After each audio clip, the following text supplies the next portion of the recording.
This is the first video in a series of videos about how to get started making cocktails at home. And one of the most common questions I get is, what's the equipment I need to get started? So in this video, I'm going to answer that question by showing you the basic equipment you'll need, and I'll provide links to each of these on my website at cocktailchemistrylab.com. First, you're going to want to get a shaker for your citrus-based cocktails. So as opposed to the three-piece cobbler shaker that has that built-in strainer on top, this is what's called a Boston shaker that comes with a glass. I prefer this style because you get to see the cocktails as you're making it.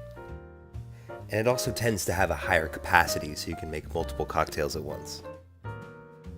To go with your shaker, you're going to want a strainer as well. This is what's called a Hawthorne strainer with these coiled wires, and you typically see that paired with this fine mesh strainer. The Hawthorne strainer takes care of the big stuff like ice cubes, and the fine mesh strainer catches the little bits of ice shards and any citrus pulp. Some cocktails you're going to want to stir instead of shake, and we'll explain why in a future video. But for these cocktails, I recommend getting a nice mixing glass as well as a bar spoon to do the stirring. Now, to strain your cocktail from the mixing glass, traditionally people use what's called a julep strainer. Now, while it's not necessary to use a julep strainer, it tends to fit a little bit better, and they're not really that expensive. Now, to measure your cocktails, you're going to need something called a jigger. Now, this is a traditional jigger, and you see this a lot in bars. It's actually great for high volume measuring because you get to measure just right to the top and then pour. For home bars, I actually prefer this version. You don't get a lot of spillage, it still looks really nice, and it's just really easy to measure.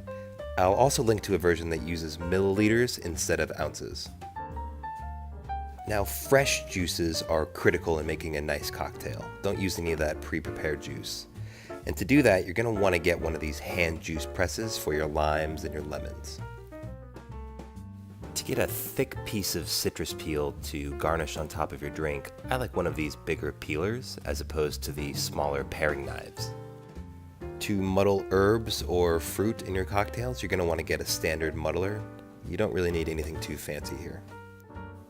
I also recommend investing in some nice ice cube trays like these perfectly square ice cubes as well as this ice ball mold. And for some of the bells and whistles on the cocktail, I like a nice bamboo pick like this, which is great for maraschino cherries or citrus peels, and for some summer cocktails, these fancy little straws are great. Links to all the equipment I showed you here today can be found at cocktailchemistrylab.com, and don't forget to subscribe. Cheers.